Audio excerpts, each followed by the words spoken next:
Agora, vamos começar a acompanhar a Muito sessão da tarde desta quinta-feira. Suas Excelências, os ministros que já saudei, doutor Augusto Aras, ministro Luiz Fux, presidente do STF, presencialmente no plenário. O ministro Nunes Marques acabou conseguindo entrar agora também. Minha saudação, minha boa tarde. Vamos abrir a terceira sessão extraordinária do plenário do Supremo Tribunal Federal com a leitura da ata da sessão anterior. Ata da terceira sessão ordinária do plenário do Supremo Tribunal Federal, realizada por videoconferência em 17 de fevereiro de 2021. Carmen Lilian Oliveira de Souza, assessora-chefe do plenário, está em pé à direita do ministro Luiz Fux, separados por uma divisória de acrílico. Ricardo Lewandowski, Carmen Lúcia, Dias Toffoli, Rosa Weber, Roberto Barroso, Edson Fachin, Alexandre de Moraes e Nunes Marques. Procurador-Geral da República, Dr. Antônio Augusto Brandão de Aras, e Vice-Procurador-Geral da República, Dr. Humberto Jaques de Medeiros. Abriu-se a sessão às 14 horas e 14 minutos, sendo lida e aprovada a ata da sessão anterior. Não havendo nenhuma observação, considero aprovada a ata. Vamos dar continuidade ao julgamento da ação direta de inconstitucionalidade 6482. Na data de ontem, Sua Excelência, o ministro Gilmar Mendes, conhecia da ação direta e, no mérito, julgava-a improcedente. O julgamento foi suspenso em razão do horário regimental e agora, então, na ordem de votação, eu passo a palavra ao ministro Nunes Marques para o voto.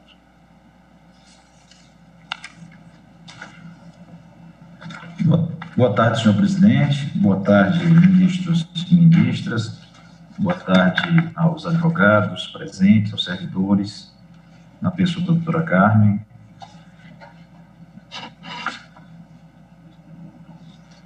O dispositivo impugnado, o artigo 12 caput da Lei 13.116, ministro Nunes Marques, ao fundo, parede branca, tem a seguinte redação: não será exigida contraprestação em razão do direito de passagem em vias públicas, em faixa de domínio e em outros bens públicos de uso comum do povo, ainda que esses bens ou instalações sejam explorados por meio de concessão ou outra forma de delegação, excetuadas aquelas cujos contratos decorram de licitações anteriores à data de promulgação desta lei.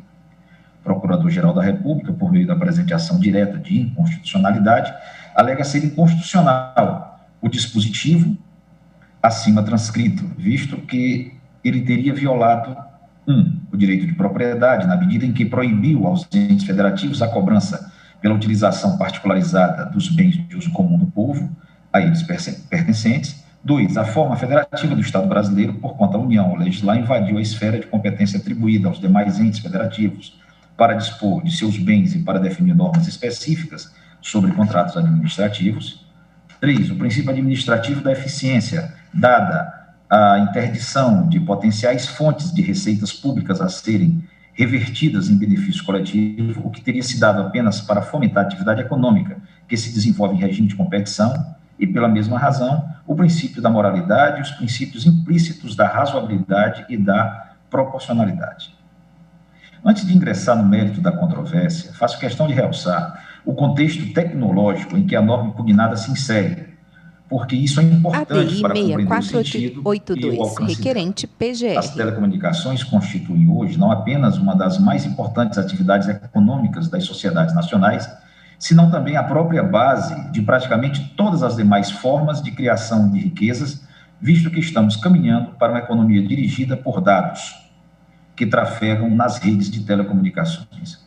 A respeito, fala-se hoje da quarta revolução industrial. Klaus Schwab resume em 3 pontos as características dessa evolução. A velocidade. A evolução das tecnologias agora se dá em razão exponencial e não mais linear, em razão das numerosas interconexões geradas pela internet. B, amplitude e profundidade. Além de as mudanças que ela produz serem amplas, atingindo praticamente todas as áreas do relacionamento humano, não se trata mais de apenas mudanças sobre o que fazer e como fazer, mas também sobre quem somos. C, impacto sistêmico. As mudanças afetam sistemas inteiros, dentro dos países e entre eles, na indústria, na economia e em toda a sociedade. Há quem tenha uma percepção ainda mais radical das transformações por que passamos, incluindo os mecanismos de automatização e de inteligência de máquina. Segundo os corifeus dessa visão técnico-otimista, quando se completar o processo de incorporação de inteligência aos objetos e procedimentos mais diversos, desde o recinto doméstico até os negócios, passando pela agricultura, pelo transporte, o entretenimento, a pesquisa, enfim, por todas as relações socioeconômicas, a automatização conduzirá a humanidade a uma sociedade 5.0, na qual haverá grande abundância e conforto, proporcionado pelas máquinas, numa integração total de vários sistemas inteligentes com a fusão completa do mundo offline com o mundo online. É certo que alguns modelos de aprendizado de máquina já trazem atualmente benefícios palpáveis para consumidores e usuários de serviços públicos, mas a ideia de uma sociedade 5.0 é muito mais profunda. Ela estima que toda a vida social estará imersa na atmosfera da inteligência artificial, sem que haja necessidade de acessar nada, dado que a realidade física estará em si mesma envolta e hibridizada com os mecanismos inteligentes a tal ponto que não será mais possível perceber qualquer diferença entre estar online ou offline. Ou seja, a sociedade 5.0 apresentará um ciclo iterativo no qual os dados serão coletados, tratados e em seguida convertidos em informações significativas, que retornarão imediatamente ao mundo físico sob a forma de aplicações, produzindo um ciclo técnico-biológico de grandes proporções. De fato, esse ciclo operará em uma escala tão grande que não se perceberá com facilidade a separação entre o que vem da realidade física e o que vem das manipulações de dados pelos modelos automatizados. Será a sociedade 5.0, portanto, um passo adiante da indústria 4.0, que diz respeito apenas aos processos produtivos da indústria e do comércio, mas não de outros aspectos da vida individual e coletiva. Na sociedade 5.0, as pessoas, individual e coletivamente, serão o centro do processo tecnológico de disseminação da inteligência sobre objetos e sobre todo o ambiente circundante. Ou seja, essa sociedade 5.0 será a culminância da economia dirigida por dados, ao menos até o horizonte que podemos imaginar. E isso está ocorrendo em velocidades diferentes nos países do mundo. Há aqueles que estão no centro dessa revolução tecnológica, como os Estados Unidos, a China e o Canadá, por exemplo. E há os demais, que os seguem como caudatários, aqui também em velocidades diferentes. O Brasil está entre esses últimos. Faço essa breve reflexão para enfatizar que a decisão que se tomará neste caso não pode ser construída com os olhos do passado, num regime medieval de propriedade, em que o direito de passagem representava, sobretudo, uma fonte de arrecadação tributária e de afirmação de senhorias territoriais. Ou num regime à romana, em que o direito de passagem era visto como servidão rústica sobre coisa alheia. A servidão de que se cuida aqui deve ser entendida como um custo adicional para a infraestrutura da cadeia produtiva da economia dirigida por todos. E criar custos aqui é encarecer todo o processo produtivo em suas mais diferentes expressões. É retirar a competitividade internacional do país, é travar a inovação, é limitar previamente nossa capacidade de produção e consumo. Considere-se também que os estados e municípios, cobrando pela utilização de bem de uso comum do povo, estariam, em última análise, prejudicando indiretamente o bem comum, quiçá até a si mesmos. De fato, não vejo nada que possa melhor representar a ideia de uso comum do povo do que a própria robustez econômica do país, porque isso repercute em todos os aspectos da vida da população. A possível arrecadação que algum estado ou município imaginasse estar perdendo por não cobrar pelo uso dos bens de uso comum do povo seria amplamente compensada e o baixo custo da infraestrutura pelos benefícios seria amplamente compensada pelos benefícios diretos e indiretos que a boa ordem da economia e o baixo custo da infraestrutura tecnológica trariam para a sociedade como um todo. Nesse contexto, observe que o artigo 12, caput, da Lei 13.116, de 20 de abril de 2015, dá concretude à adequada política pública nacional de desenvolvimento do país, na medida em que a questão das telecomunicações está umbilicalmente relacionada ao crescimento da infraestrutura do Brasil. Relembro que o preâmbulo da Constituição Federal prevê o Estado democrático se destina a assegurar o exercício dos direitos sociais e individuais, a liberdade, a segurança, o bem-estar, o desenvolvimento. Bem assim, é objetivo fundamental previsto no artigo 3º, inciso 2 da Constituição Federal, a garantia do desenvolvimento nacional. De forma lógica, tal matéria é de competência da União, conforme artigo 21, inciso 9 da Constituição da República. Compete à União elaborar e executar planos nacionais e regionais de ordenação do território e de desenvolvimento econômico e social. A norma é, portanto, de fundamental relevância ao desenvolvimento do país. Constitui clara premissa lógica, de forma uniforme e ordenada, como requisito necessário para o desenvolvimento econômico, tecnológico e, por fim, social ao país.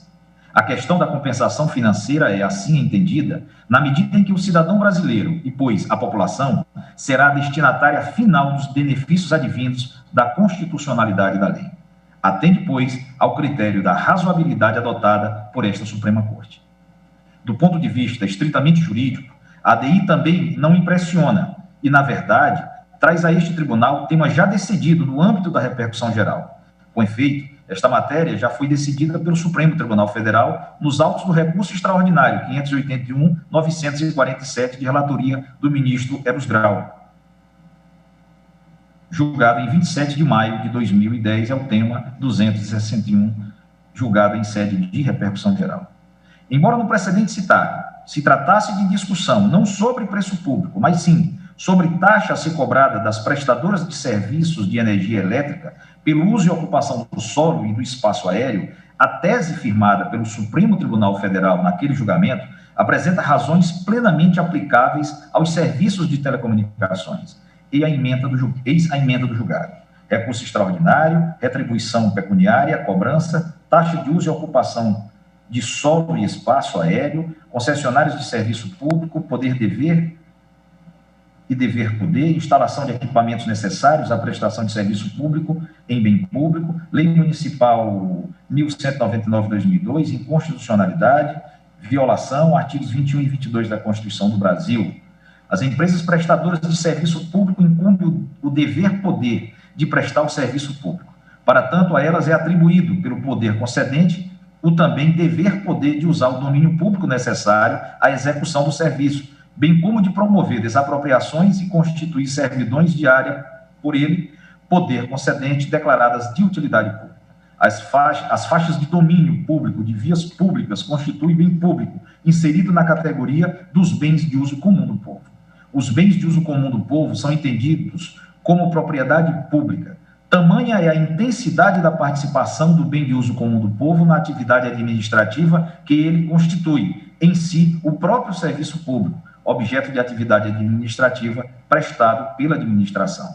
Ainda que os bens do domínio público e do patrimônio administrativo não tolerem o gravame das servidões, sujeitam-se, na situação a que respeitam os autos, os efeitos da restrição decorrente da instalação no solo de equipamentos necessários à prestação de serviço público.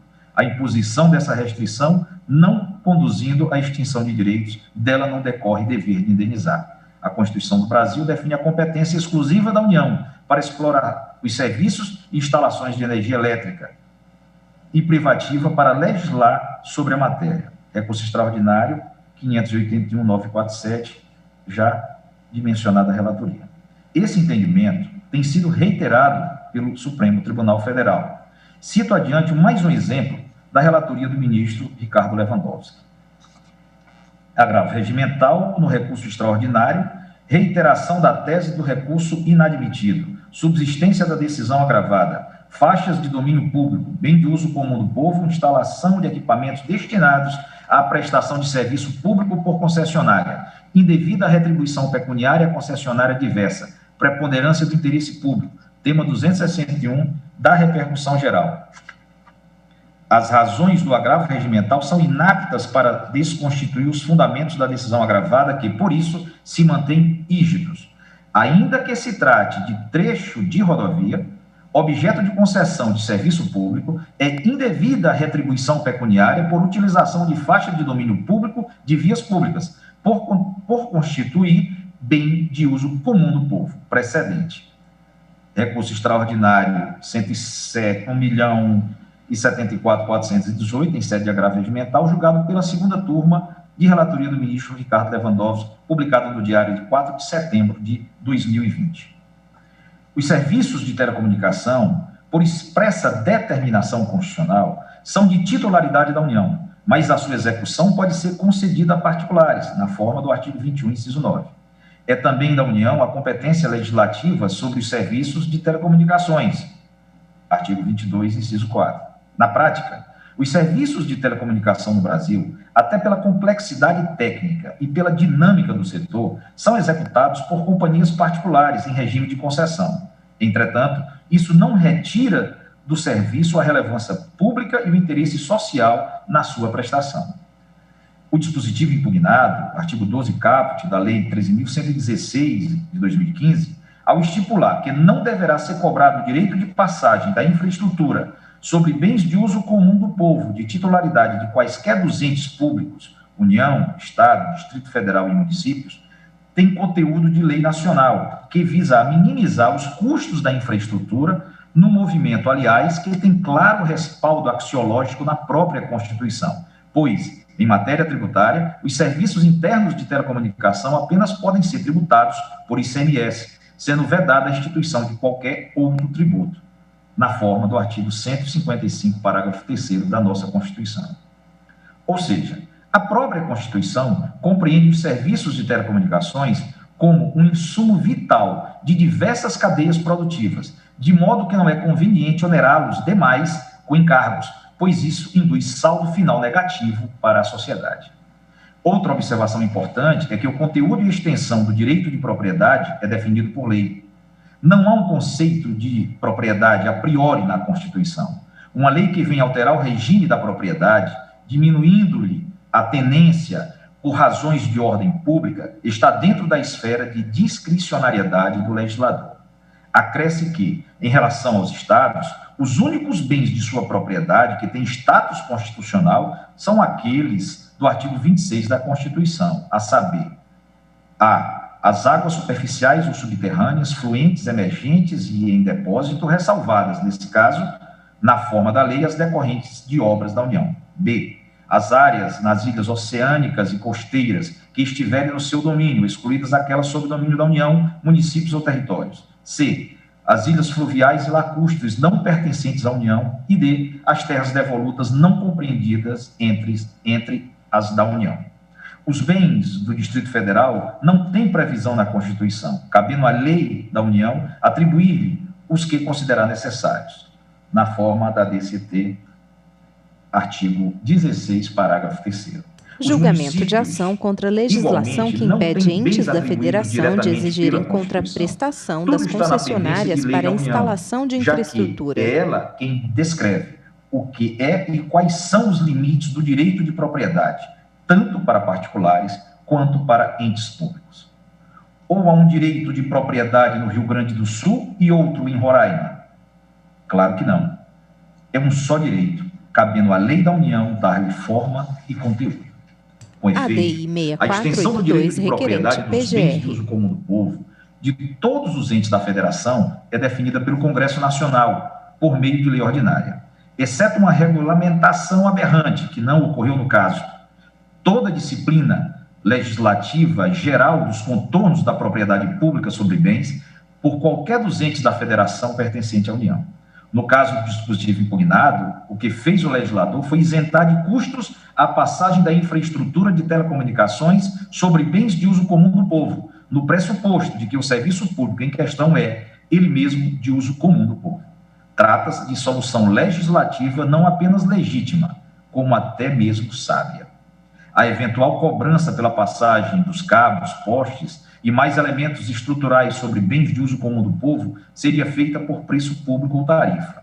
Ora, a União pode perfeitamente, disciplinando o direito de propriedade, dizer que esse direito não implicará o poder de cobrar pela passagem sobre o imóvel em dadas situações de evidente interesse público.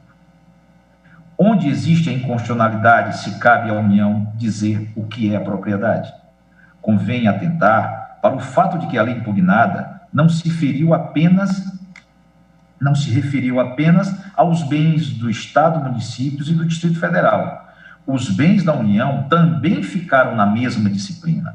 Isso demonstra que a norma de que se trata é lei nacional, que regulamentou in genere o direito de propriedade pública. Assim, não há qualquer ofensa ao Pacto Federativo. Basta ver que o próprio conceito de bem de uso comum do povo, que se aplica aos 3 níveis federativos, é dado pelo Código Civil Brasileiro no artigo 89, inciso 1, uma lei ordinária da União, portanto. Muito menos se pode falar de ofensa à razoabilidade. Pelo contrário, irrazoável seria cobrar tarifa sobre a infraestrutura de telecomunicações por passar fios sobre bens de uso comum do povo. As consequências dessa cobrança poderiam ser desastrosas, implicando a exclusão digital da parte mais pobre da população brasileira. Basta pensar na implantação da tecnologia 5G, que deve ocorrer nos próximos anos. Admite-se que, num primeiro momento, muitas operadoras poderão seguir utilizando, por um tempo, a sua infraestrutura de 4G. Mas, à medida que o tráfego de dados aumentar e, para muitas aplicações, será um aumento exponencial a instalação de novas estruturas. E a instalação de novas estruturas será inevitável. Esse ponto no tempo vai variar de acordo com cada país, mas as simulações mostram que a maioria dos operadores precisará embarcar em uma nova construção significativa até 2025. Para além da questão do tráfego, a utilização de espectros de maior frequência implicará a redução do alcance espacial de propagação de ondas, exigindo naturalmente mais interfaces de rádio e antenas para melhorar a eficácia do serviço. E tudo isso quer dizer mais uso de postes, fios e demais elementos de infraestrutura em solo. Para incrementar a transmissão, as operadoras móveis deverão envidar esforços na instalação de fibras óticas em larga escala.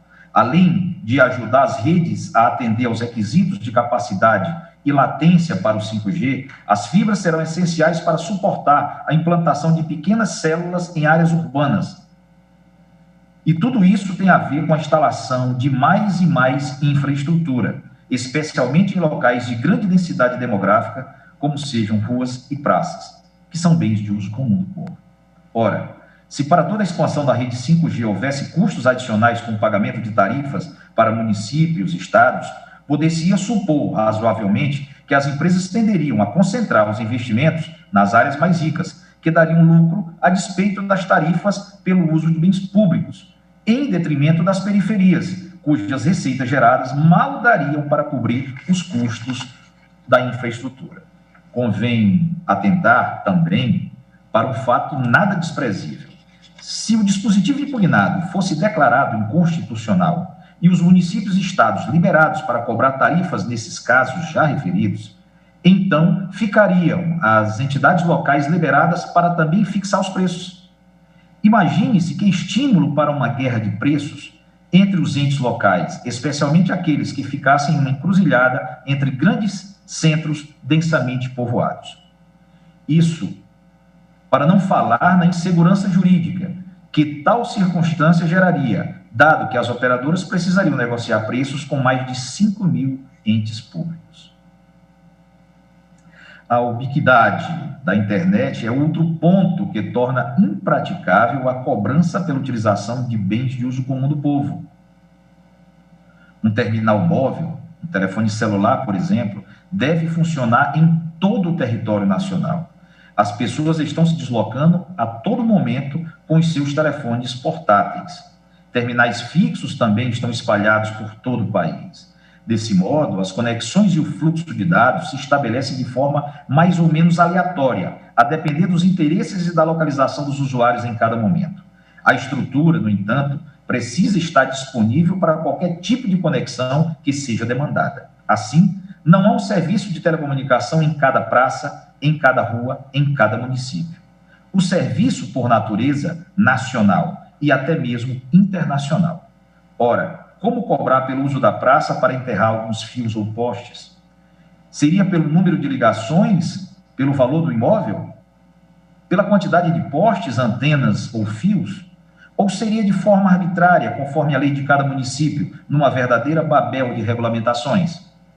com liberdade para que os Estados-membros e municípios brasileiros instituíssem, cada qual, a seu modo, preços públicos pelo direito de passagem, abrir-se a possibilidade de um verdadeiro caos no setor.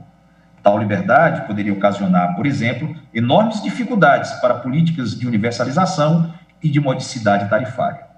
Não é difícil perceber, igualmente, que eventual liberdade para que estados e municípios instituíssem preços públicos pelo direito de passagem a ser exercido sobre os bens públicos de uso comum do povo, sob o seu domínio, impactaria diretamente sobre os contratos de concessão, permissão ou autorização celebrados entre a União e seus respectivos delegatários, a caracterizar a verdadeira invasão da competência administrativa e da competência privativa da União para legislar sobre telecomunicações. É inegável que, a par de atender ao interesse público, a gratuidade pelo direito de passagem acaba por também favorecer o capital privado atuante no setor. Mas isso é plenamente justificável, porque o beneficiado, em última análise, é o consumidor. Se não fossem os incentivos, pela própria lógica de mercado, os custos adicionais seriam repassados ao consumidor final. É preciso deixar claro que situações excessivas, nas quais o direito de passagem seja exercido de forma abusiva, com descaracterização do bem público de uso comum do povo, podem ser resolvidas caso a caso, judicial ou extrajudicialmente, inclusive mediante a invocação da atividade regulatória e fiscalizadora da União. Referi-me aqui sempre ao uso racional e não abusivo do direito de passagem. Nessas condições, a gratuidade do direito de passagem não suprime o conteúdo mínimo do direito fundamental à propriedade. Por isso, não se configura na hipótese a extinção do direito de propriedade, mas tão somente limitação, plenamente justificável com base nos princípios da função social da propriedade e da supremacia do interesse público. Portanto, apesar da eloquência com a qual se apresenta a peça exordial, e muito ao contrário do que nela foi assentado, o artigo 12 caput da Lei 13.116, de 20 de abril de 2015, veicula norma plenamente válida de caráter geral e nacional. Ao instituir a gratuidade pelo exercício do direito de passagem a ser exercido pelos delegatários do setor das telecomunicações sobre os bens públicos de uso comum do povo, da União, dos Estados, do Distrito Federal e dos municípios, o legislador atuou de maneira razoável e proporcional, conformando o direito de propriedade às necessidades práticas de um serviço público de fundamental importância para todos os entes públicos e para a sociedade em geral. Os benefícios decorrentes dessa gratuidade retornam para a sociedade de várias formas. Primeiro, por força de um preço mais módico para a utilização do serviço. Segundo, pela facilitação do processo de universalização do serviço. Terceiro, pela segurança jurídica e desburocratização que oferece às operadoras, o que estimula investimentos e, consequentemente, a melhora do próprio serviço com as incalculáveis vantagens que isso implica. Analisando-se pela perspectiva da eficiência, a gratuidade referida é uma solução ótima. Ao criar um ambiente de negócios amigável para o concessionário, desobstruindo o caminho para novos investimentos, tanto em termos de custos financeiros como burocráticos, a gratuidade da utilização de bens de uso comum do povo traduz-se em um nudging para o investidor, que se sente estimulado pelo contexto cooperativo, o que acaba produzindo um ciclo virtuoso de mais investimento, melhora na qualidade dos serviços, reposicionamento da demanda, novos investimentos, etc. Vale ressaltar, inclusive, que o legislador teve a preocupação de preservar a situação de eventual concessionário de bem público anterior ao advento da lei, que contasse com a receita dessa tarifa. Trata-se, dessa maneira, de um dispositivo extremamente zeloso dos direitos individuais e, ao tempo, instituidor de uma robusta arquitetura de decisão para o mercado. Um pronunciamento judicial, com a máxima vênia, que viesse a desfazer toda essa boa disposição de coisas criadas pelo legislador, apenas produziria insegurança, imprevisibilidade e desencorajamento de novos investimentos, sem qualquer benefício claro para a saúde financeira dos entes subnacionais. A ordem constitucional, ademais, em nada foi afetada pelo artigo de lei atacado pela ação direta. Em face do exposto, senhor presidente, julgo improcedente a presente ação direta de inconstitucionalidade, e, assim fazendo, declara a constitucionalidade do artigo 12 caput da Lei 13.116, de 20 de abril de 2015, acompanhando o eminente relator. Muito obrigado, ministro Nunes Marques, pelo seu voto. Passa agora a palavra a Sua Excelência, o ministro Alexandre de Moraes, para o voto.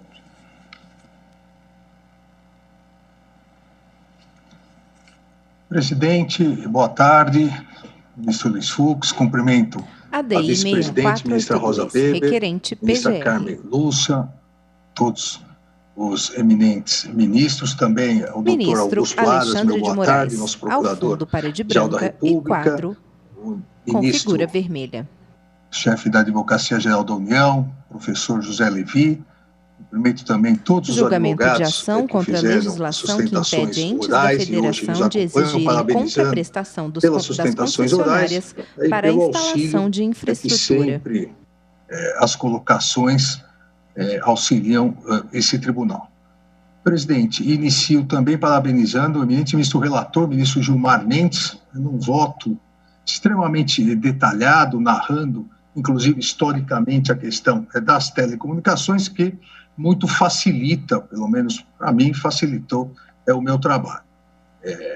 Presidente, como vem já do relatório hoje do ministro Nunes Marques, aqui a ação direta de inconstitucionalidade, ela ataca um único dispositivo, é o artigo 12, caput, da Lei 13.116, de 2015, cuja redação já foi lida, mas é exatamente digamos, o cerne do problema é a questão da não exigência de contraprestação em razão do direito de passagem em vias públicas, faixas de domínio e outros bens públicos de uso comum, ainda que esses bens ou instalações sejam explorados por meio de concessão ou outra forma de delegação. A própria lei, o próprio artigo, traz uma exceção, que é a exceção da retroatividade. Essa gratuidade, essa não exigência de contraprestação, ela excepciona os contratos decorrentes de licitações anteriores à data da promulgação. Essa, então, é a questão. E a primeira, e aqui, presidente, depois de um voto escrito, vou ser extremamente sintético, a primeira grande questão discutida é a questão da competência. A primeira grande questão seria um conflito entre o artigo 22, inciso 4º da Constituição, que prevê uma das diversas competências privativas da União, e o artigo 24, inciso 1º, que prevê as competências concorrentes entre União, Estados e Distrito Federal.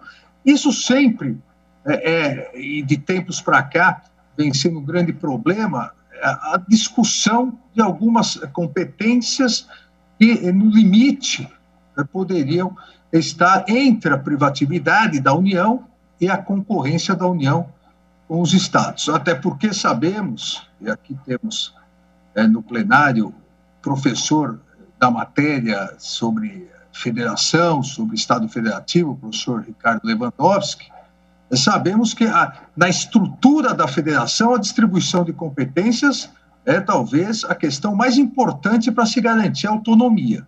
E em que pese a Constituição de 1988 ter realmente pretendido uma maior descentralização, um maior, para usar um termo atual, um maior empoderamento dos Estados-membros dentro da federação, que tradicionalmente no Brasil foi uma federação centrípeta, em que pese essa intenção, essa boa intenção do legislador constituinte de 88, é verdade que se manteve uma coluna vertebral de competências privativas da União.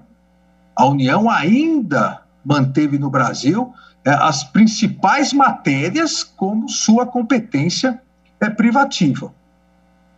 E uma delas, a meu ver, é exatamente essa que estamos discutindo, a questão das telecomunicações. O eminente ministro relator fez, como eu disse, um detalhado apanhado histórico, não só da legislação, mas também dos precedentes da Corte, no tocante a essa questão das telecomunicações, e citou com destaque, realmente destaque merecido, a DPF 731, em que o plenário, por 10 votos a 1, declarou a inconstitucionalidade de uma lei no município aqui do meu estado, município de Americana, a questão de instalação de sistemas de transmissão, receptores, onde o município de Americana legislou sobre a questão. Então, essa discussão sobre telecomunicações, sobre normas gerais de telecomunicações, já vem sendo feita por vários julgados, inúmeros acórdãos do Supremo Tribunal Federal, e a disciplina do direito de passagem na Lei Geral de Antenas pretendeu uma uniformização nacional dessa matéria, em que pese, e essa parece ser, e concordo plenamente com isso, parece ser a tendência da atual composição da Corte, já de 2, 3 anos para cá, em dar uma interpretação mais alargada às competências concorrentes, até para privilegiar os centros regionais de poder, para que haja um maior equilíbrio entre estados e a União, mas nesse aspecto, aqui, na presente questão sobre telecomunicações, não me parece que se possa afirmar que essa uniformização nacional da matéria, trazida pelo artigo 12 da lei, escape da competência privativa da União. Então, no tocante a essa inconstitucionalidade formal apontada, afasto, assim como fez o eminente ministro relator, entendendo exatamente se tratar de competência privativa da União. Da mesma forma, acompanho o eminente ministro relator no segundo tópico analisado e também no segundo tópico importante aqui impugnado, a competência legislativa da União para legislar sobre normas gerais de licitação e contratação administrativa.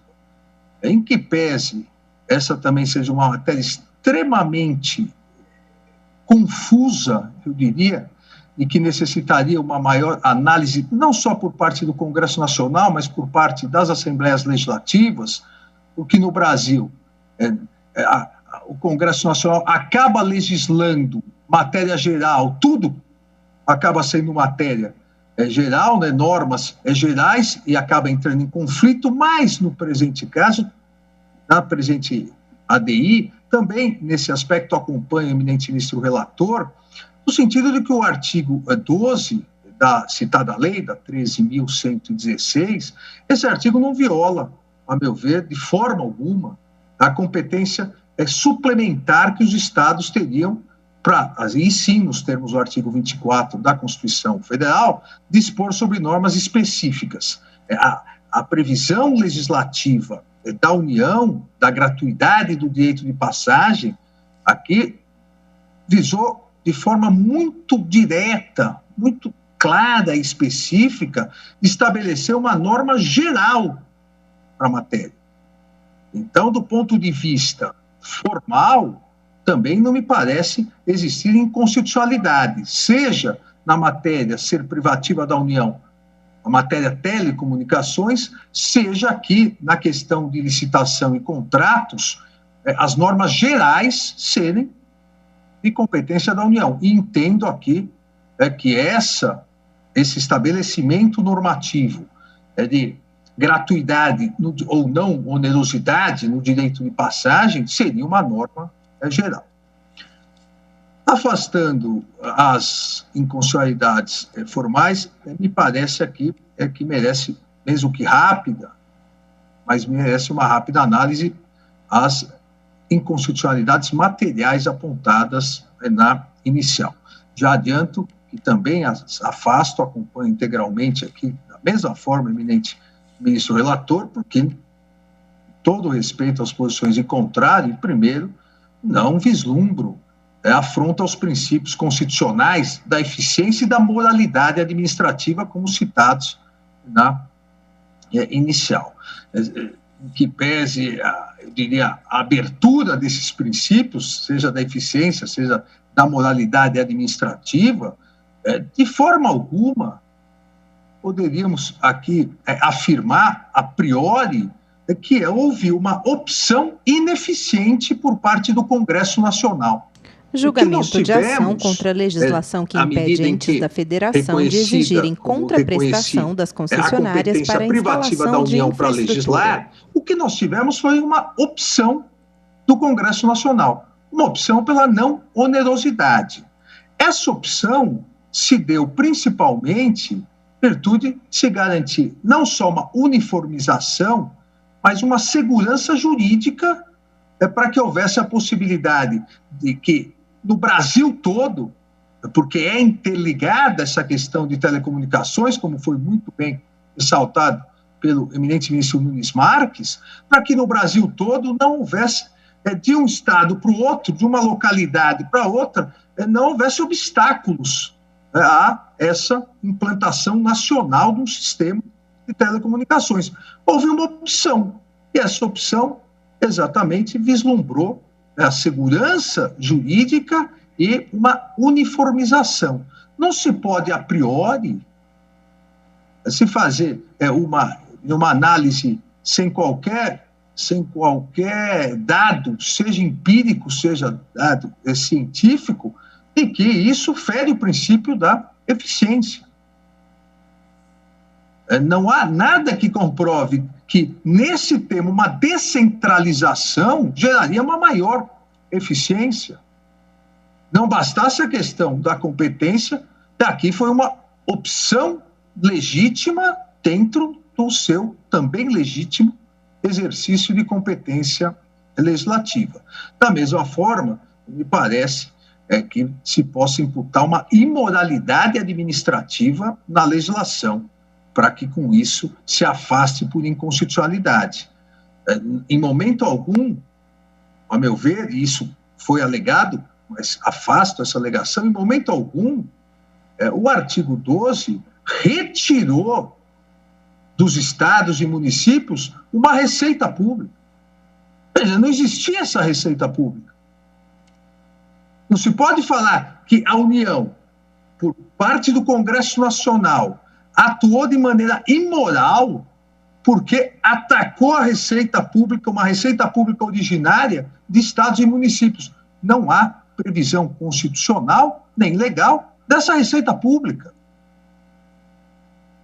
A não onerosidade deixou de criar, eventualmente, mas jamais afastou, jamais rompeu, jamais caçou dos estados e municípios. Isso não teve, como é destacado aqui por várias sustentações, não teve aqui, entre aspas, condão expropriatório. Isso não existiu. Então, ao meu ver, essa opção foi legítima, não ataca, não ofende o princípio da eficiência, nem tampouco da moralidade administrativa. É meramente hipotética, e foi outra alegação que foi feita para se fundar na inconstitucionalidade por imoralidade administrativa. É meramente hipotética essa alegação de que essa causa vai beneficiar terceiros que desempenham atividades lucrativas, até porque poderíamos fazer um raciocínio contrário senso se não houvesse a onerosidade, se não houvesse a gratuidade, se houvesse por parte do Congresso Nacional a opção pela onerosidade, consequentemente nós teríamos nas licitações, nos contratos, teríamos embutido esse valor, né? Não sejamos aqui ingênuos de achar que se houver onerosidade, os valores contratuais serão os mesmos.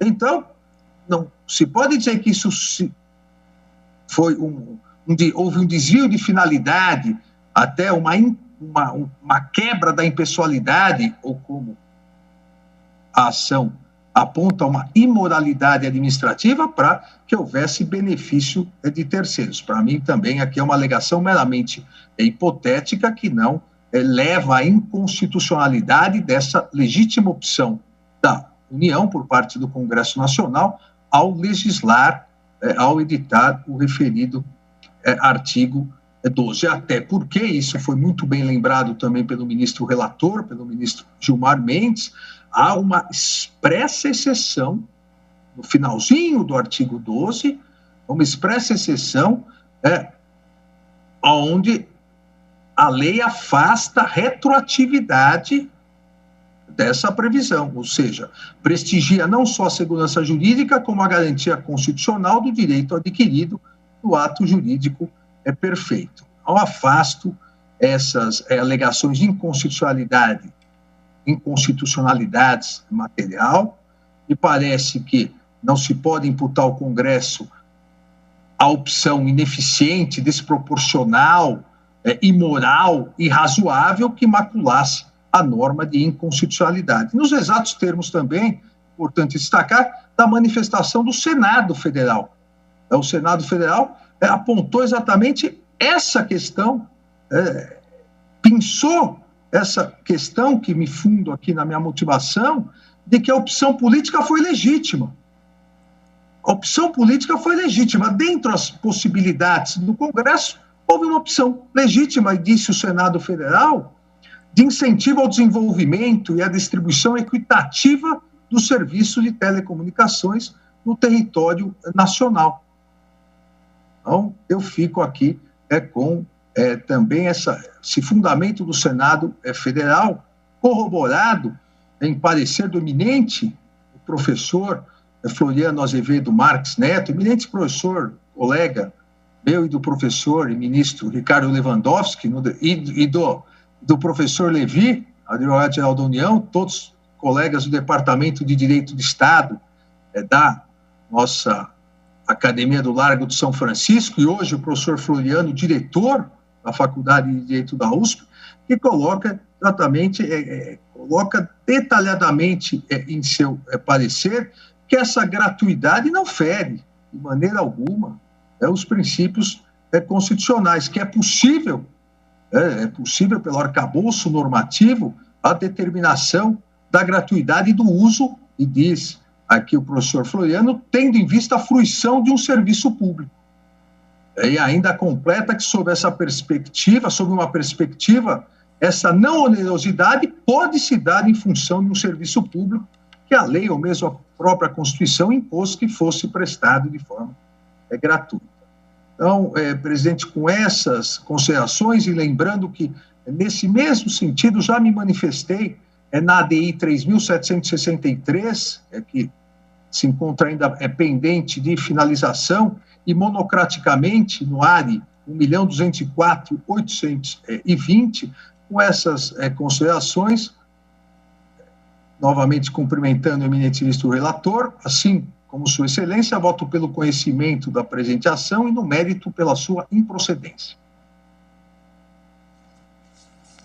Agradeço ao ministro Alexandre de Moraes pelo seu voto e passo a palavra agora ao ministro Edson Fachin para que se manifeste sobre o tema. Em pauta, ADI 6482, requerente PGR. Boa tarde, senhor presidente, eminentes ministros. Permito inicialmente, senhor presidente, cumprimentar Sua Excelência, o ministro relator, ministro Edson Gilmar Fachin, Mendes, ao fundo, bem como os ilustres ministros que me antecederam, acompanhando o relator, ministro Nunes Marques e ministro Alexandre de Moraes. Cumprimento as eminentes ministras Carmen Lúcia e Rosa Weber, os demais pares. Cumprimento também, senhor ministro, senhor presidente, o senhor procurador-geral da República, o senhor ministro advogado-geral da União, os senhores e senhoras advogados. Senhor presidente, nós não estamos diante de um caso fácil a decidir, embora essa afirmação consista quase num truísmo para a compreensão da matéria. E das matérias que são submetidas a esse tribunal pleno. De um lado, verifica-se pelos acutíssimos 3 votos já proferidos, o substancioso voto do eminente ministro relator, no que foi acompanhado pelos eminentes ministros que me precederam, verifica-se a presença de um estribo em precedentes que são trazidos à colação, bem como uma prevalência da presunção de constitucionalidade da opção que fez o artigo 12 caput desta Lei 13.116 de 2015, numa expressão, para valer-me aqui de uma expressão muito cara à Sua Excelência o Relator, a interpretação conforme a Constituição, o princípio da interpretação conforme a Constituição, não poderia, à luz das premissas que Sua Excelência o Relator tomou, conduzir a outra conclusão, senão aquela que Sua Excelência traz à colação. Nada obstante, em mim ainda remanescem algumas interrogações que entendo mereçam ser arrostadas. A primeira delas, ou seja, o primeiro problema, ainda que singelo, ele decorre da dicção da própria cabeça do artigo 12. Aqui uso cabeça em lugar de caput, homenageando o nosso decano, eminente ministro Marco Aurélio. O artigo 12, ao excepcionar em seu final, nas palavras do artigo 12, excetuadas aquelas cujos contratos decorram de licitações anteriores à data de promulgação desta lei, essa expressão que está no final do artigo 12, caput, reconhece, portanto, que em relação aos contratos anteriores, a contraprestação exigida é conforme a ordem jurídica, mas deixa de ser conforme pela proclamação que o legislador faz a partir desse artigo 12. Portanto, eis aqui um primeiro problema de ordem lógica. A Constituição é a mesma, antes e depois da lei. Logo, o princípio da interpretação conforme a Constituição não tem esta baliza formal, porque ou ele prevalece para todas as situações, ou ele está afastado. Um segundo problema que ainda suscita uma interrogação, senhor presidente e eminentes ministros, diz respeito à menção, que muito me honrou, de um precedente de minha relatoria, que é a ação direta de inconstitucionalidade 3.110. Com toda a vênia, creio que o que se decidiu nesta ADI não trata exatamente do mesmo tema que aqui estamos a examinar. Portanto, esta dimensão da competência e das atribuições dos entes federados e a gratuidade do direito de passagem, em meu modo de ver, suscita estas e outras interrogações, nomeadamente à luz das judiciosas razões que traz a Procuradoria-Geral da República, provocando este tribunal a responder à presente controvérsia, que instaurou, admitindo-se, portanto, que na ADI haja lide, no sentido estrito, que instaurou esta lide, vale dizer, saber se o exercício da competência material e legislativa da União sobre serviços de telecomunicações pode interferir na obtenção de receitas advindas dos bens de uso comum dos estados e municípios, impedindo-os de cobrar valores a título de preço público pelo direito de passagem da infraestrutura necessária à prestação do serviço. Sendo essa a controvérsia, as interrogações que antes mencionei não são amainadas por algumas premissas que tomem meu voto. A primeira delas é que o tema 261 da sistemática da repercussão geral vertida no recurso ordinário 581947 é, em meu modo de ver, diversa daquela aqui analisada. Lá se cuidava de taxa de uso e ocupação de solo e espaço aéreo por concessionárias de serviço público. Portanto, tema atinente à taxa. Lá, aliás, se disse, sendo o relator, eminente ministro Luiz Fux, Vossa Excelência, nesse extraordinário 581947, que todo litígio travado nos autos gravitou em torno da lei do município de Ji-Paraná, que instituiu a cobrança de taxa pelo uso do solo e subsolo. Já em sede de embargo de declaração, Vossa Excelência e o colegiado assentou que, e à guisa de esclarecimento, que aquela decisão indicava a impossibilidade de cobrança de taxa. Portanto, tratava-se de uma matéria que me parece diversa. Também é citado um precedente de minha relatoria que, no meu modo de ver, a semelhança do paradigma que eu acabo de citar, não trata exatamente do tema aqui vertido. É certo que esse precedente, no extraordinário 811-620, o julgamento é de outubro de 2015, precedente que foi escrutinado por diversos amici curiae. Esse precedente também se amoldava a um debate sobre taxa, cobrança de taxa pelo ente municipal. Por isso, senhor presidente, nada obstante os judiciosos votos já proferidos, eu fui movido por essas interrogações que a mim não se apresentam fáceis de serem respondidas, mas, de modo especial, o voto que trago à colação e ao debate nesse colegiado parte dessa distinção que me parece central e que advém do fato, como já disse agora, repiso, de que a ADI, mencionada no voto de Sua Excelência, o ministro relator, 3.110 de minha relatoria, não trata, pelo menos assim compreendo, do mesmo tema debatido na presente demanda.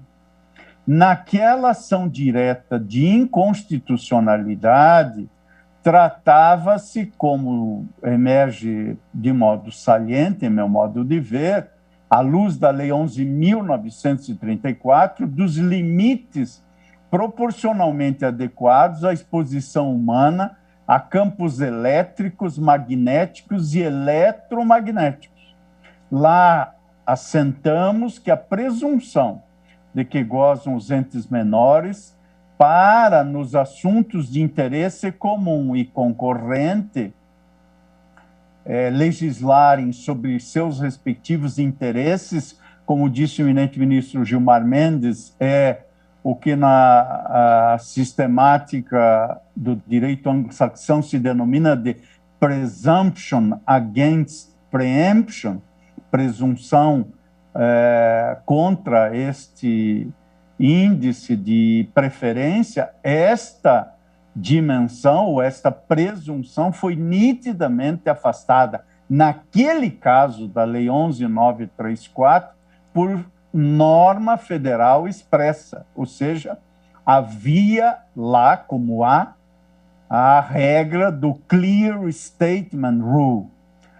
E, em meu modo de ver, o que se colocava naquele julgado não era a chamada lei de antenas, esta lei 13.116, mas sim questionava-se acerca da possibilidade de prevalência dos limites à exposição humana àqueles campos elétricos, magnéticos e eletromagnéticos dispostos em lei estadual e que estavam de forma nítida e exaustiva delimitados pela Lei Federal 11.934.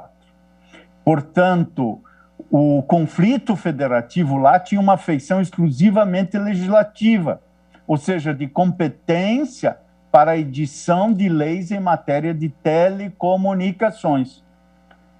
Logo, com toda a vênia, o caso difere daquele que agora estamos analisando.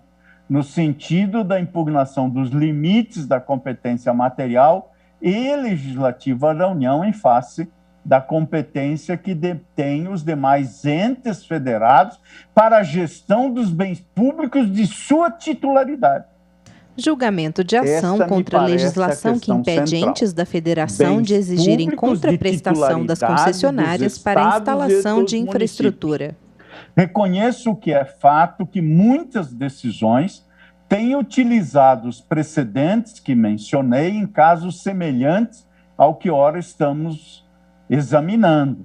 Contudo, há peculiaridades que, em meu sentir, convidam o tribunal, diante das interrogações que sumariamente me referi, convidam este tribunal, essas peculiaridades, a analisar a matéria sob a ótica do federalismo, como me permito expor, pedindo todas as vênias aos votos já proferidos.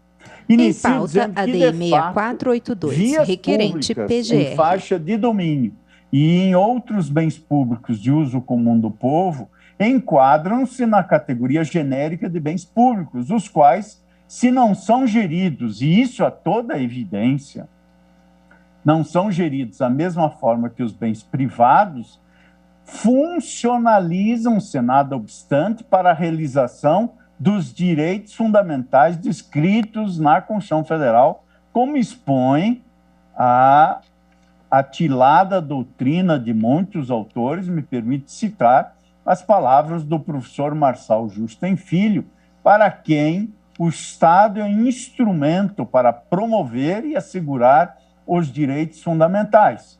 Os bens públicos são essencialmente um conjunto de instrumentos para que o Estado desempenhe os seus deveres.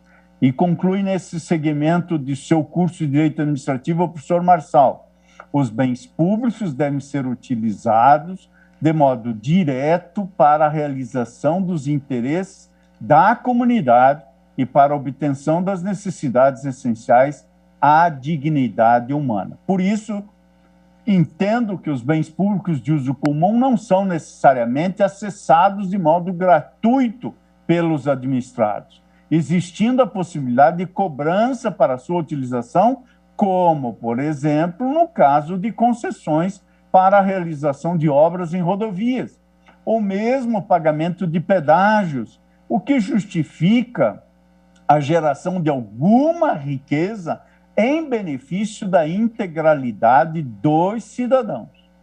Entendo que este tribunal, na já conhecida ação direta em constitucionalidade 927 da relatoria do eminente ministro Carlos Veloso, este tribunal já teve oportunidade de afirmar a competência legislativa e mesmo gerencial dos bens dos entes federados em face da União, quando ali, naquele julgamento de 1993, glosou o dispositivo da Lei 8666, por entender que desbordava da atribuição constitucional de estabelecer normas gerais. Naquele caso, obviamente, discutia-se o tema da licitação.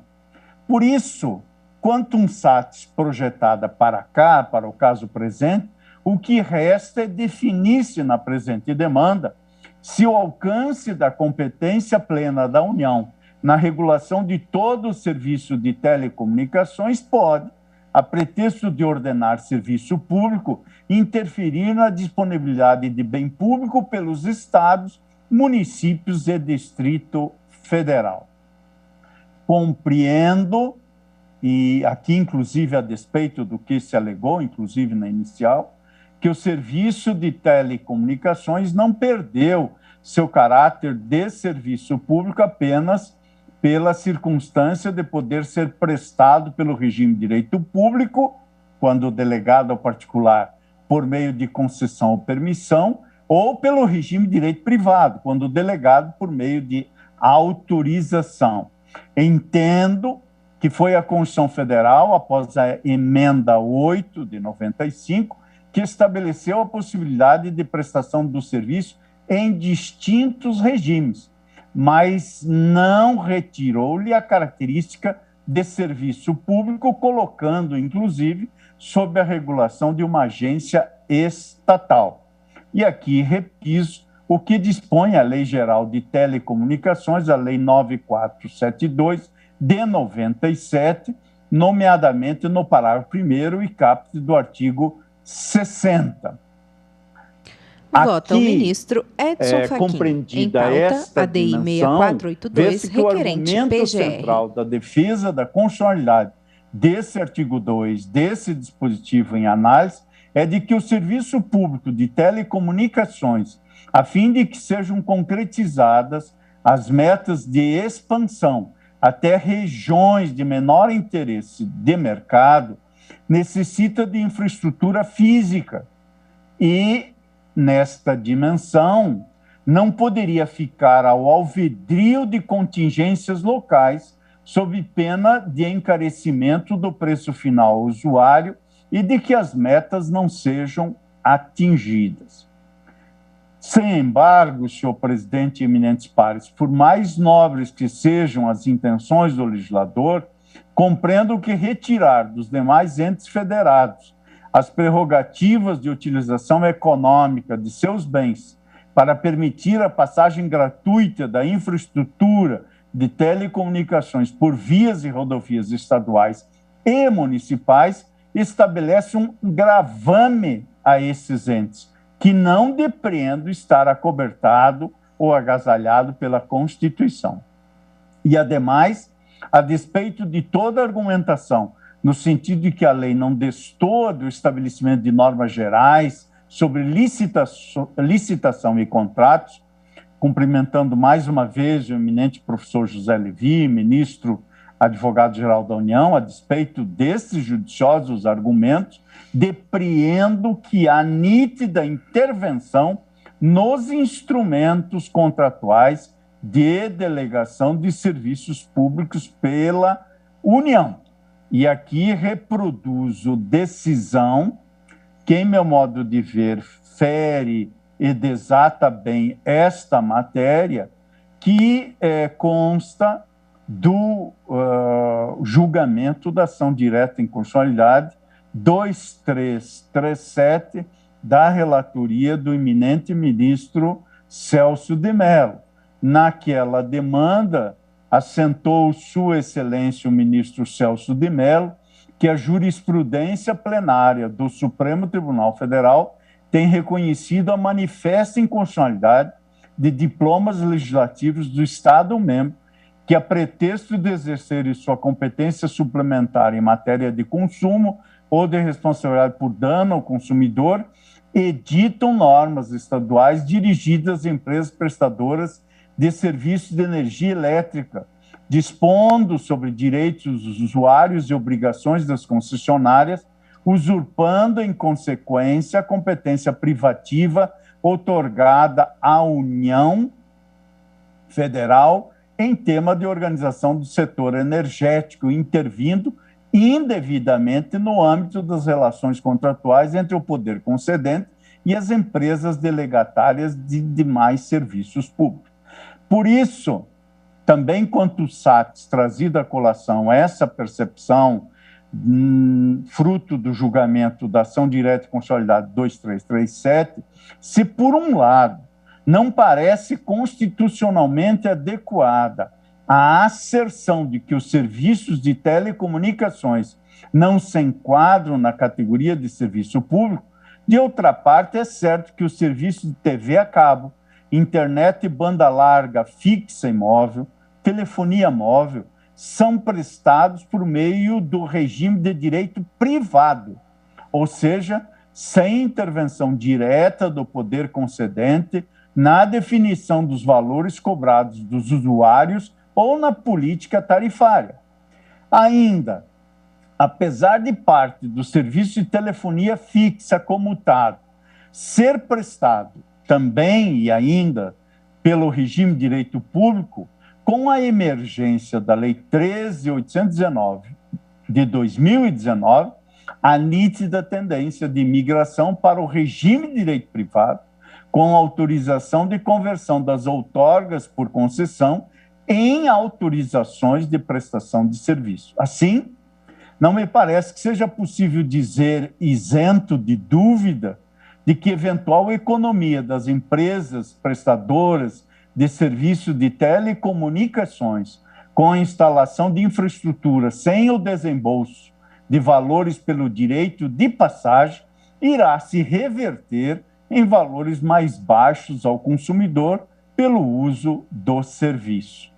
Ainda também me permito ponderar, à guisa de suscitar a apreciação da matéria, que a previsão em edital e no contrato de concessão de rodovias, por exemplo, pode conter, como aliás contém, à luz do artigo 11 da Lei 8987 de 95, fontes alternativas de receita às concessionárias, em atendimento ao princípio da modicidade tarifária ou ainda como parte do valor da outorga pago aos entes públicos, que poderão investir os valores na promoção de outros serviços públicos de que a população do Estado ou do município necessite.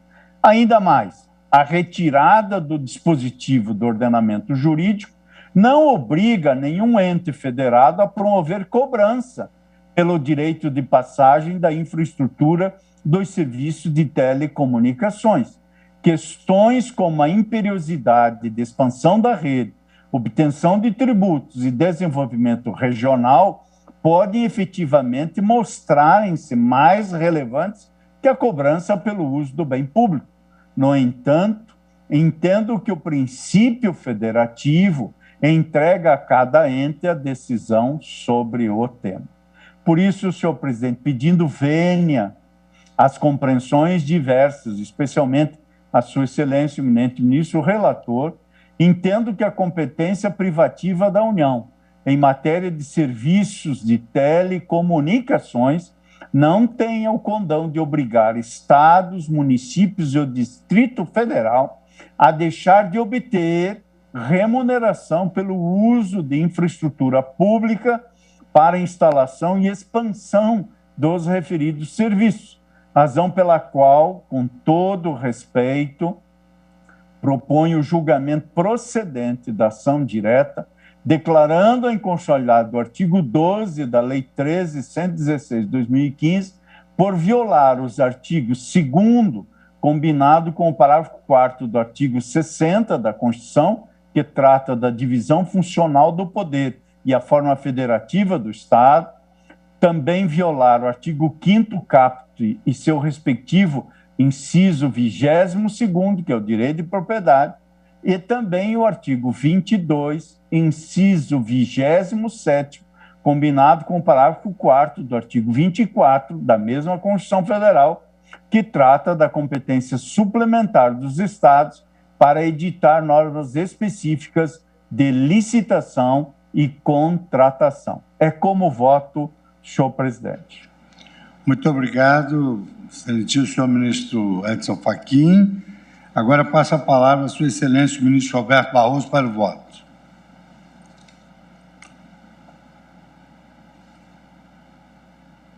Em pauta, ADI 6482, requerente PGR. Boa tarde, presidente, ministro Luiz Fux, senhoras ministras, Carmen Lúcia, Rosa Weber, prezados colegas, senhor Procurador-Geral da República, doutor Augusto Aras, ministro Luiz Roberto Barroso, ao fundo estante de madeira repleta de livros. Ilustres advogados que estiveram na tribuna fazendo sustentações contrapostas e todas de grande qualidade.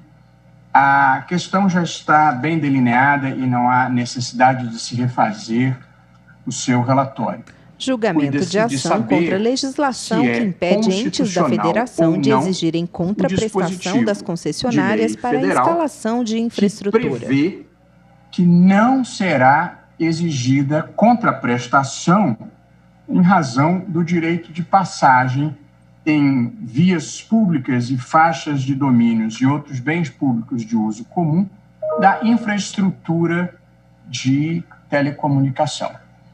Portanto, uma lei federal, ela retira por assim dizer, de estados e municípios a possibilidade de cobrarem pela utilização desses bens com a passagem das infraestruturas.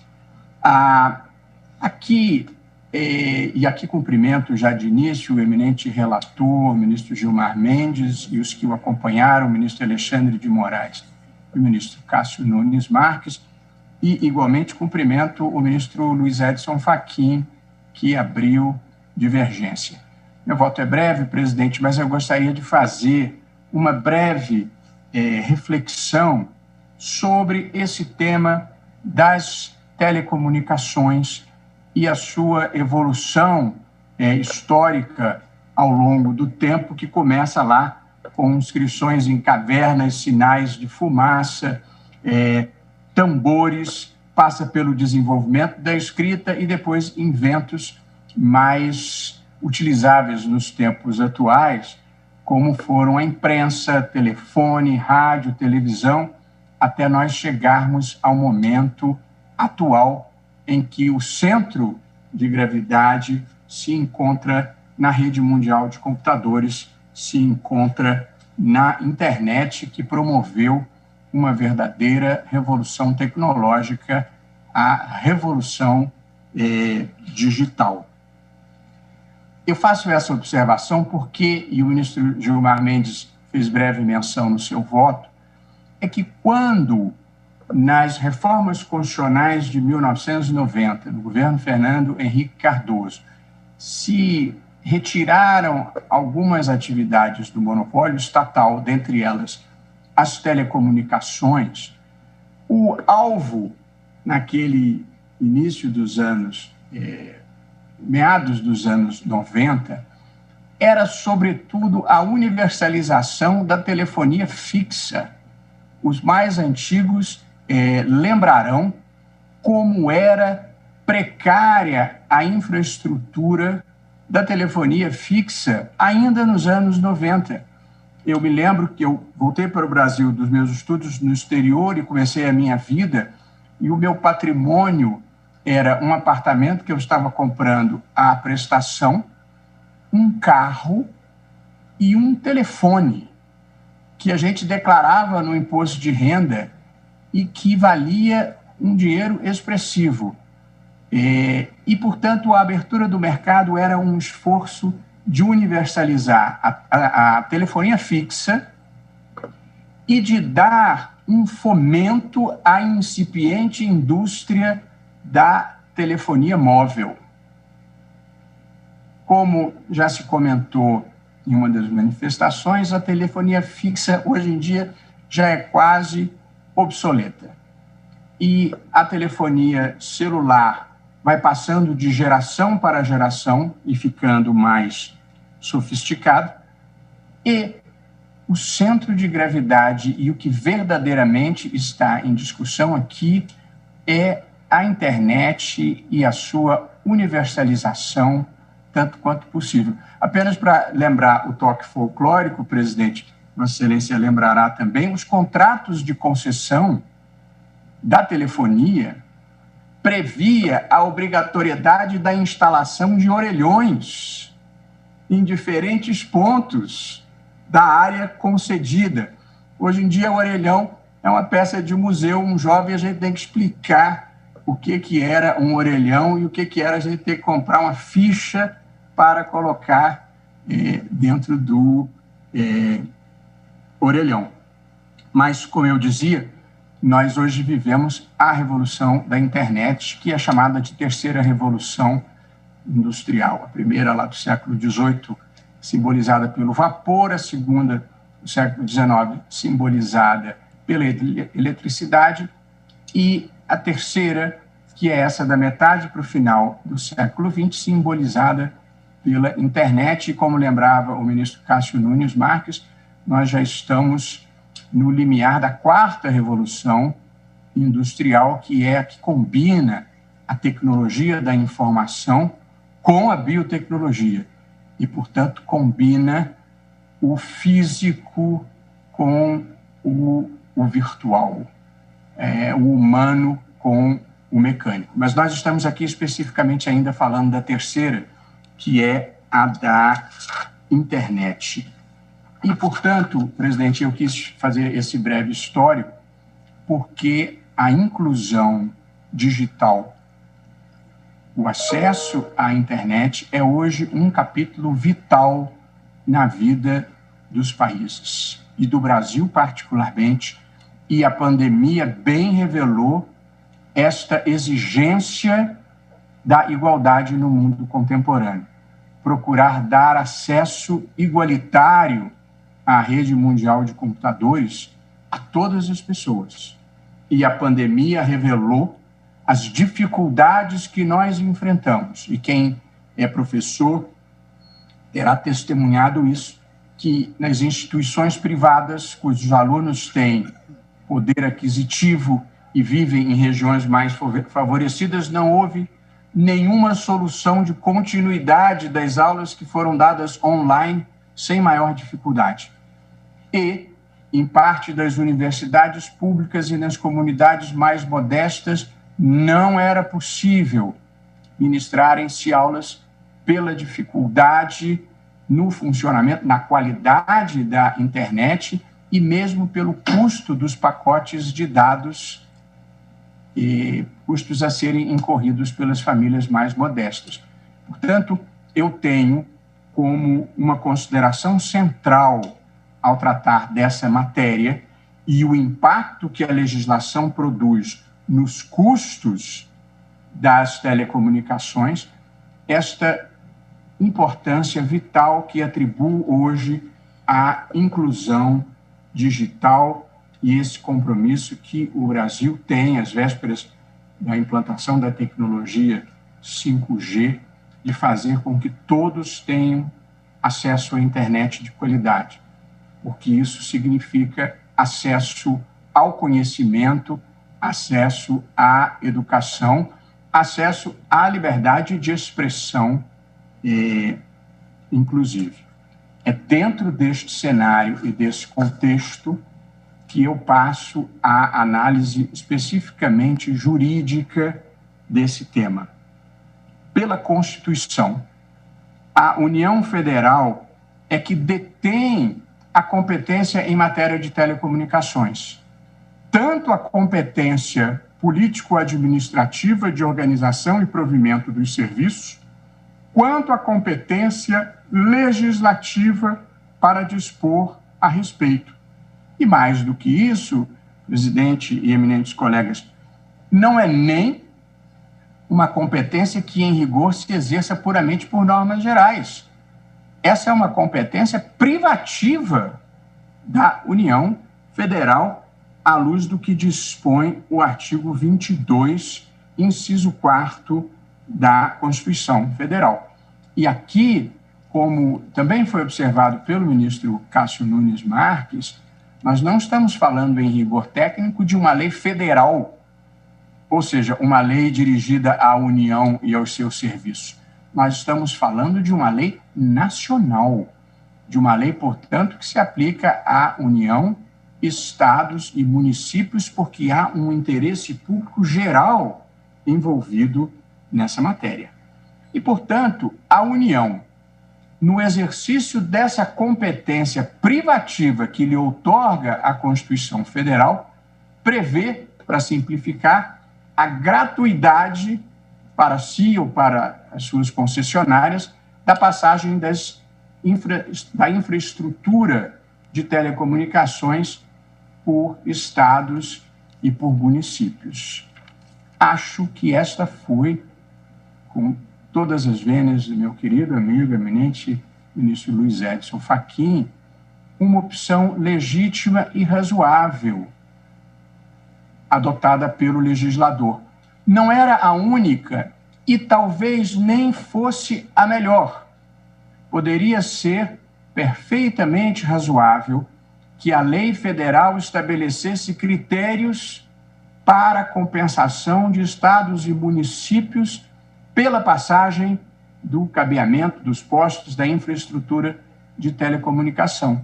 Era perfeitamente razoável e tanto é que foi a opção que se adotou pela Constituição e pela legislação relativamente ao petróleo, em que, embora o petróleo seja uma atividade econômica e as telecomunicações, em rigor, um serviço público, como bem já exposto nas sustentações, hoje em dia, telecomunicações são muito mais uma atividade econômica privada do que, em rigor, um serviço público.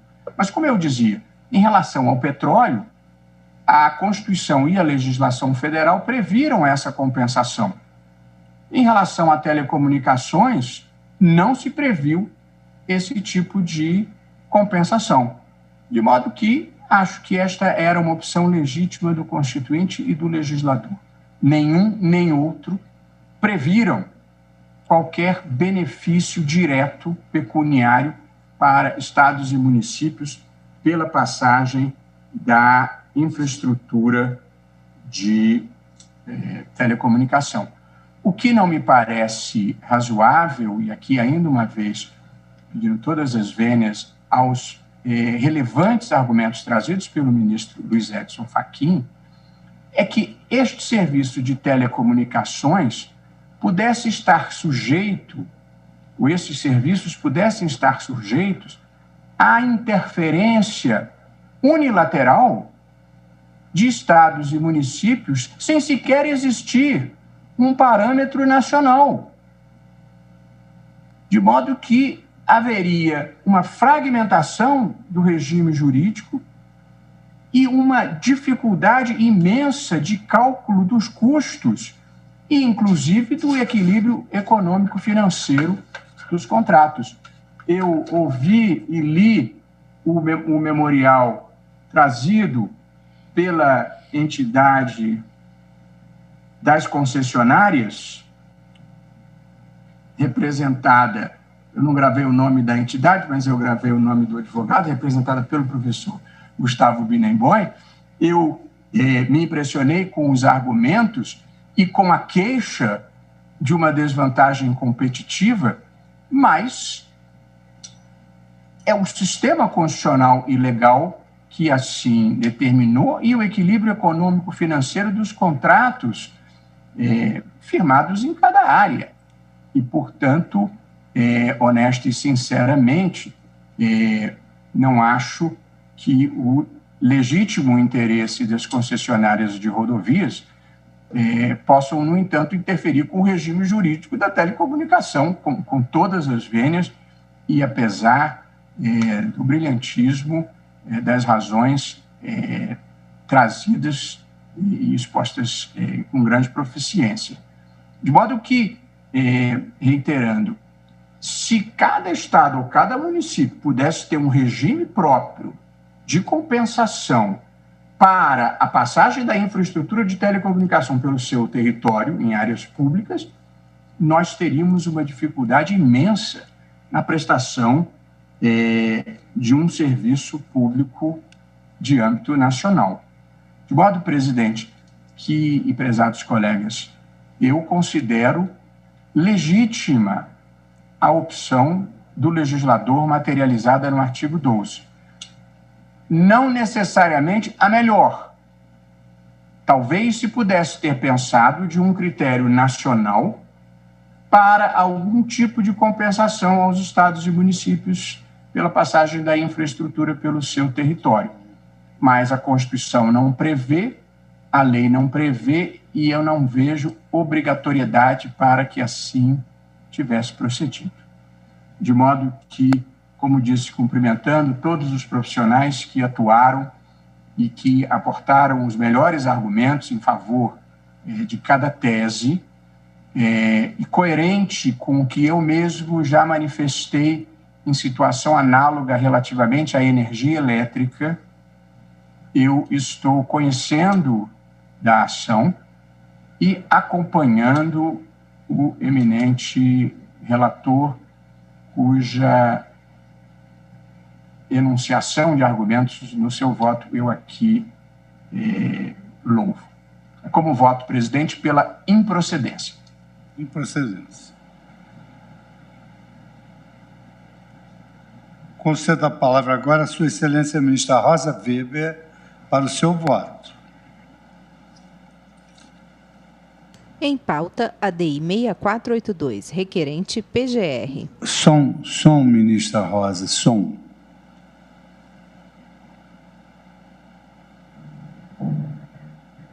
Me ouve, senhor presidente? Agora sim.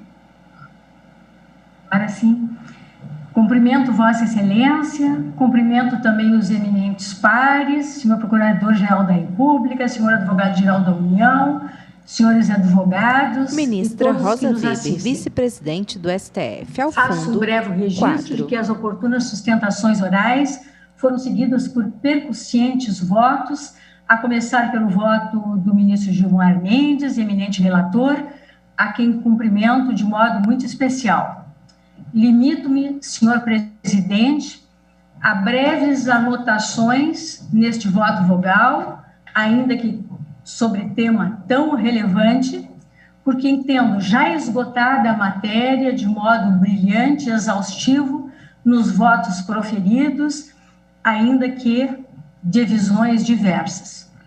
Trata-se, como visto, de ação direta de inconstitucionalidade proposta pelo Procurador-Geral da República contra um dispositivo específico da chamada Lei Geral de Antenas. Trata-se do artigo 12, caput da Lei 13.116, de 2015, de seguinte teor, embora já várias vezes repetido, não me parece demais enfatizar o seu conteúdo. Diz o artigo 12, não será exigida contraprestação em razão do direito de passagem em vias públicas, em faixas de domínio e em outros bens públicos de uso comum do povo, ainda que esses bens ou instalações sejam explorados por meio de concessão ou outra forma de delegação, excetuadas aquelas cujos contratos decorram de licitações anteriores à data de promulgação desta lei. Alega-se, como também já visto, afronta pelo preceito transcrito aos princípios da razoabilidade, da proporcionalidade e os artigos 2º, 5º caput e inciso 22, artigo 22, inciso 27, artigo 24, parágrafo 2º, artigo 37 da Constituição da República.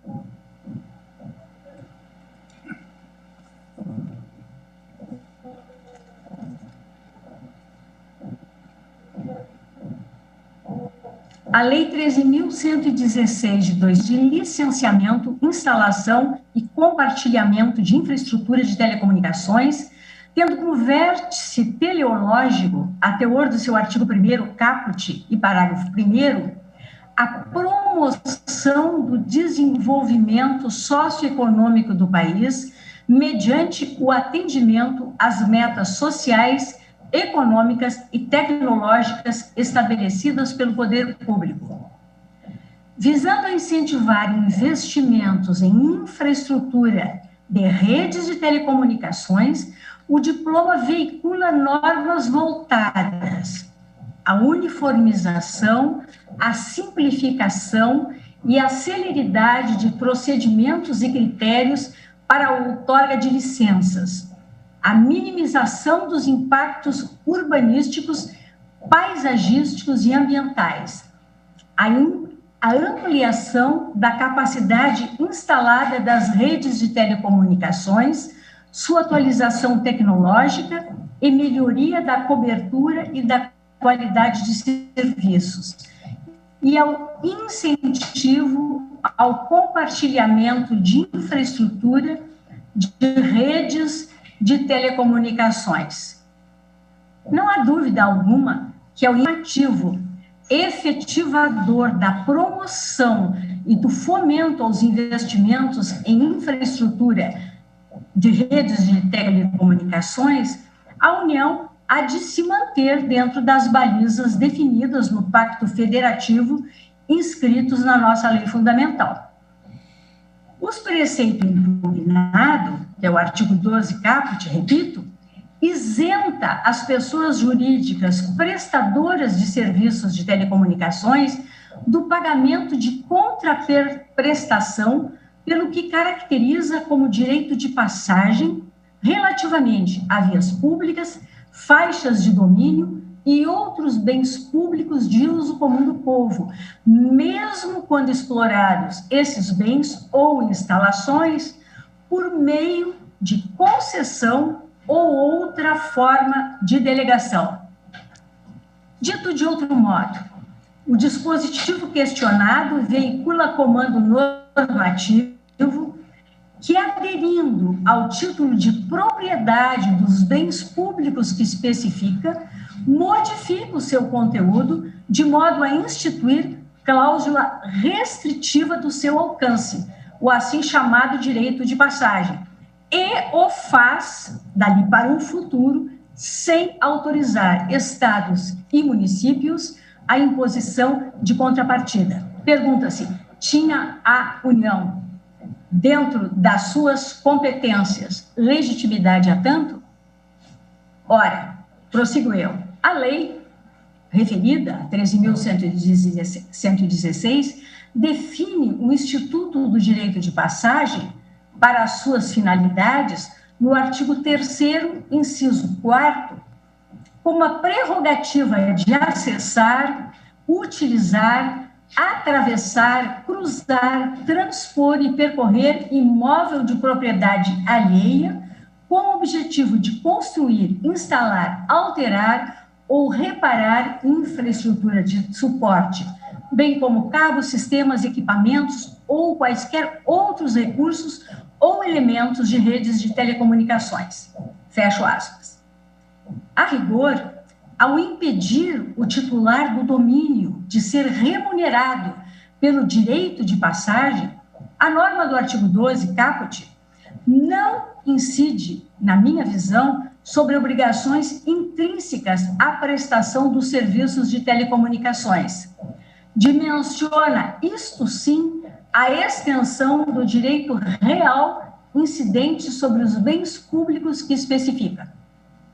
Ora, o instituto designado como direito de passagem, pela Lei 13.116, cuida, isto sim, de espécie de servidão administrativa, modalidade de limitação do direito real de propriedade, que, por sua vez, tem origem na servidão de passagem do direito civil.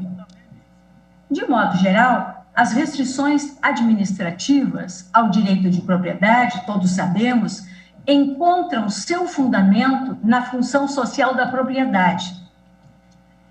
Este postulado da função social da propriedade, agasalhado nos artigos 5º, inciso 23, e artigo 170, inciso 3 da Constituição da República, autoriza, no dizer de Pietro, não apenas a imposição de obrigações de não fazer, como também as de deixar fazer.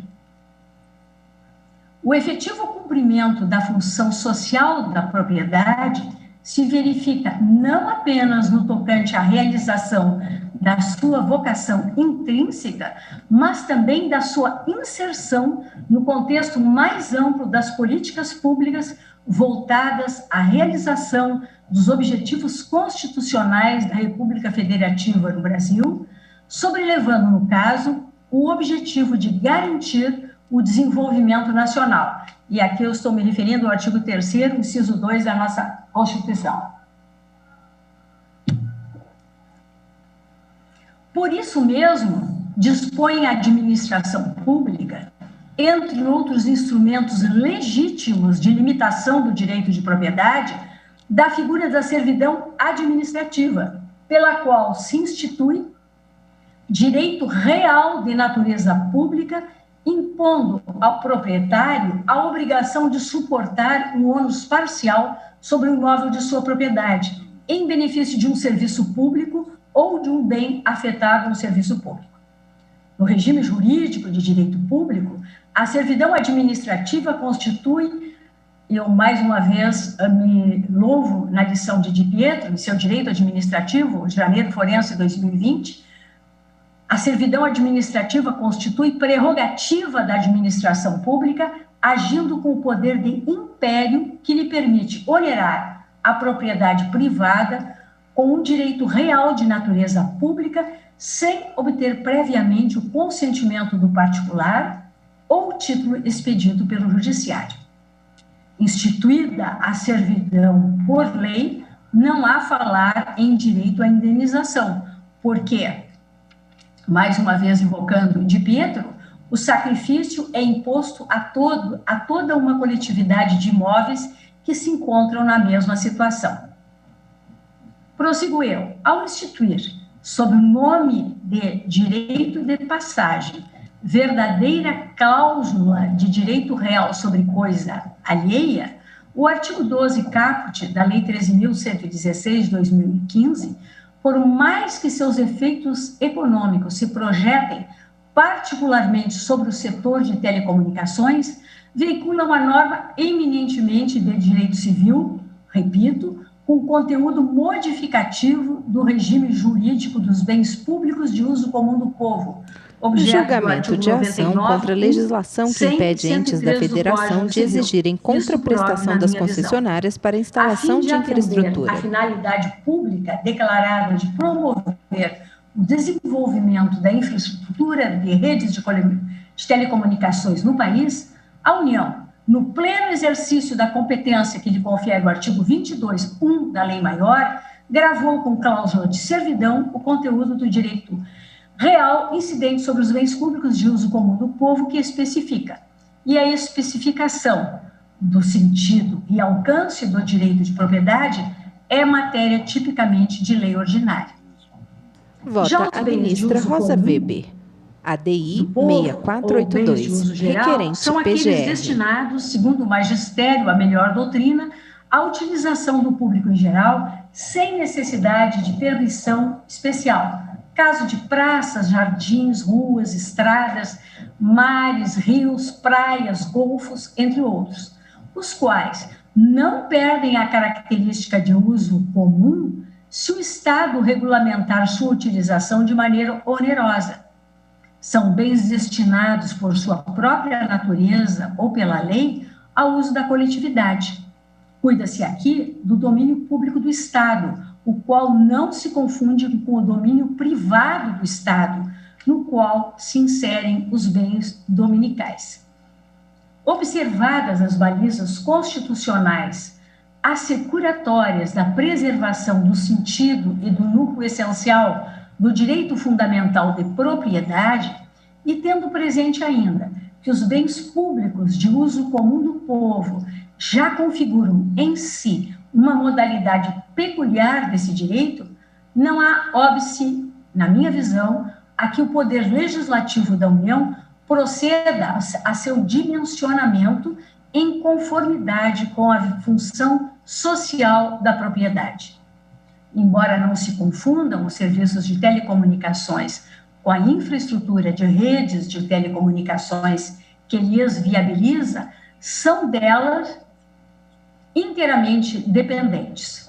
E assim, aqui eu transcrevo doutrina e digo que essa interdependência entre serviço e infraestrutura tem como consequência, no regime jurídico das redes e dos serviços de telecomunicações, que, por um lado, o direito a prestar determinado serviço supõe direito a implantar a rede que lhe dê suporte, e, por outro, que as características e limitações da rede repercutirão no serviço. Aqui estou me referindo à doutrina de Gabriel Boavista Lember, o regime jurídico das redes de telecomunicações e os serviços de telecomunicação. Artigo publicado em coletânea Direito das Telecomunicações, Estrutura Institucional Regulatória e Infraestrutura das Telecomunicações no Brasil, organizado por Márcio Areia. No julgamento do recurso extraordinário 581.947, sob a relatoria do ministro Eros Grau, isso ainda no ano de 2010, mas em regime de repercussão geral, este plenário assentou o entendimento, já tantas vezes lembrado, de que defesa os estados e municípios instituírem cobrança de taxa ou contrapartida pelo uso e ocupação do solo e do espaço aéreo, bens públicos de uso comum, em razão da instalação em faixas de domínio, de vias públicas, de equipamentos necessários à prestação de serviço público titularizado pela União, salvo quando esse uso importa no dever de indenizar direitos eventualmente extintos. Prossigo no voto, transcrevendo a emenda deste julgado e digo que tal compreensão foi confirmada no julgamento do recurso extraordinário 494.163, agravo regimental, da relatoria da ministra Ellen Grace, segunda turma, julgamento em 2011, oportunidade em que se afirmou que a cobrança de retribuição pela instalação de equipamentos necessários à prestação do serviço público de telefonia nas faixas de domínio de vias públicas usurpa a competência exclusiva da União para explorar os serviços de telecomunicações, artigo 21, inciso 9, e privativa para legislar sobre a matéria, artigo 22, inciso 4. Transcrevo a emenda, me eximo da sua leitura e digo que também, na minha leitura, a jurisprudência de ambas as turmas desta Suprema Corte tem se orientado em sentido convergente e trago como exemplo o recurso extraordinário 1.074.418, agravo regimental, segunda turma, julgamento de setembro de 2020, da lavra do ministro Ricardo Lewandowski, onde de que colho da emenda, ainda que se trate de trecho de rodovia, objeto de concessão de serviço público, é indevida a retribuição pecuniária por utilização de faixa de domínio público de vias públicas por constituir bem de uso comum do povo. Precedente. Também, agora da primeira turma, recurso extraordinário 811.620, colho invade a competência legislativa da União, o ente federativo que institui retribuição pecuniária pela ocupação do solo para a prestação de serviço público de telecomunicações. Julgamento de 2015. E por essas breves razões, senhor presidente, que eu quis destacar, e reportando-me no mais aos fundamentos esgrimidos pelo eminente relator, a quem mais uma vez cumprimento, não reconheço, pela ausência de violação dos preceitos constitucionais invocados, as suscitadas inconstitucionalidades formal e materiais, rogando vênia às compreensões contrárias. Julgo, pois, improcedente a presente ação direta de inconstitucionalidade ou o pedido nela deduzido. É o voto, senhor presidente. Breve. Julgamento de ação contra a legislação que impede entes da Federação de exigirem contraprestação das concessionárias para a instalação de infraestrutura. Senhor presidente. Pois não. Senhor presidente, eu sei que está na hora de chamar o intervalo, mas meu voto é tão breve. Pedindo vênia, acompanhe o relator. Pois não. Anoto aqui, ministro Dias Toffoli também acompanha o relator e julga improcedente o pedido. Tendo em vista o horário e o tempo regimental, eu vou suspender a sessão pelo tempo de 30 minutos, quando então retornaremos para acolher os demais votos dos ministros Carmen Lúcia, Ricardo Lewandowski, Marco Aurélio e o meu voto. Está suspensa a sessão.